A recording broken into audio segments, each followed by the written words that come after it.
माघ मास 26वां अध्याय। कथा से पहले हमारे चैनल को सब्सक्राइब करें। हमारे चैनल पर आपको सभी प्रकार की पूजा पाठ की कथा विधि सुनने को मिलेगी। चलते हैं कथा की ओर। श्री गणेशाय नमः। बोलिए श्री कृष्णचंद्र भगवान की जय।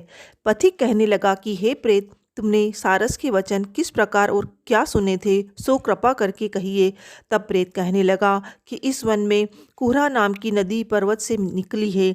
मैं घूमता घूमता उस नदी के किनारे पर पहुंचा और थकावट दूर करने के लिए वहां पर आकर ठहर गया। उसी समय लाल मुख और तीखे दांतों वाला एक बड़ा बंदर वृक्ष से उतरकर जल्दी से वहां पर आया जहां एक सारस सोया हुआ था। उस चंचल बंदर ने कई एक पक्षियों को देखकर उस सोए हुए सारस को दृढ़ता से पैरों से पकड़ लिया और तो सब पक्षी उड़कर वहां से चले गए, परंतु सारसी भयभीत होकर विलाप करती हुई वहीं पर रुक गई। नींद के दूर होने तथा भय से नेत्र खोलकर सारस ने बंदर को देखा और मधुर वाणी से कहने लगा, हे बंदर, तुम बिना अपराध मुझको क्यों दुख देते हो? इस संसार में राजा भी केवल अपराधियों को ही दंड देता है। तुम्हारे जैसे श्रेष्ठ प्राणी किसी को पीड़ा नहीं देते। हम अहिंसक और दूसरे के कर्मों को नहीं देखते।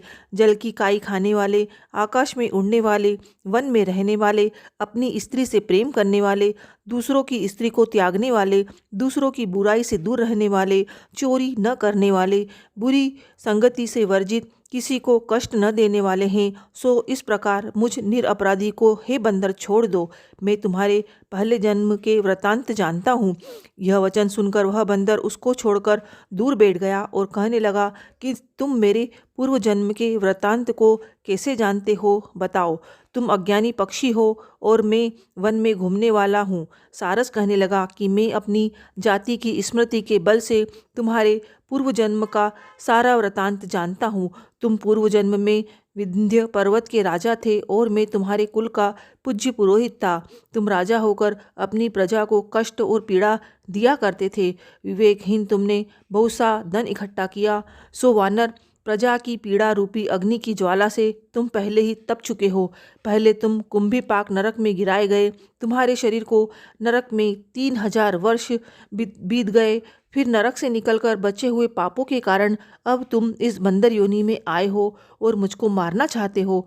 पूर्व जन्म में तुमने ब्राह्मण के बाग से लूटकर बलपूर्वक फल खाए थे। उसका यह भयंकर फल हुआ कि तुम वानर और वनवासी हुए।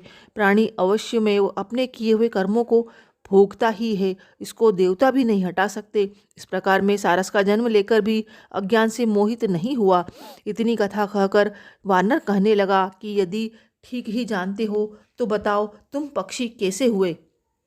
तब सारस कहने लगा कि मेरी दुर्गति का कारण भी सुनो। तुमने नर्मदा नदी के किनारे पर सूर्य ग्रहण के समय बहुत से ब्राह्मणों के निमित्त 100 ढेर अन्न के दान किए थे। मैंने पुरोहिताई की मद से थोड़ा सा ब्राह्मणों को दिया और बाकी सब मैं आप हर ले गया।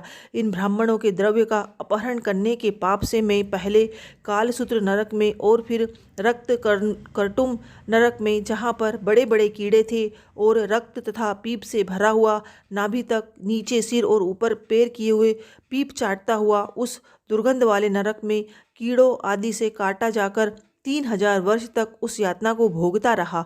मैं नरक के दुख का वर्णन नहीं कर सकता। फिर नरक की यातना से मुक्त होकर यह सारस का जन्म पाया, क्योंकि पूर्व जन्म में अपनी बहन के घर से कांसे का बर्तन चुराया था।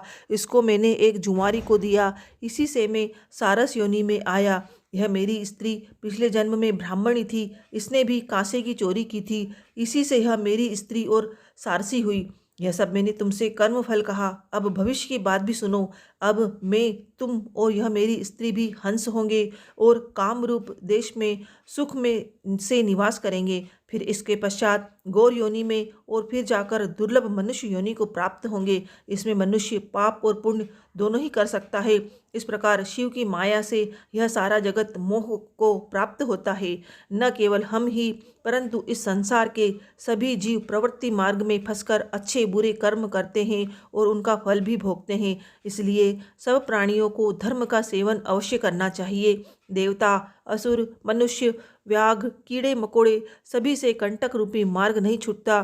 केवल वेदांत जानने वाले योगी ही इस मार्ग से बच सकते हैं। इसी कारण बड़े बड़े महात्मा भी कर्म फल को टाल नहीं सकते।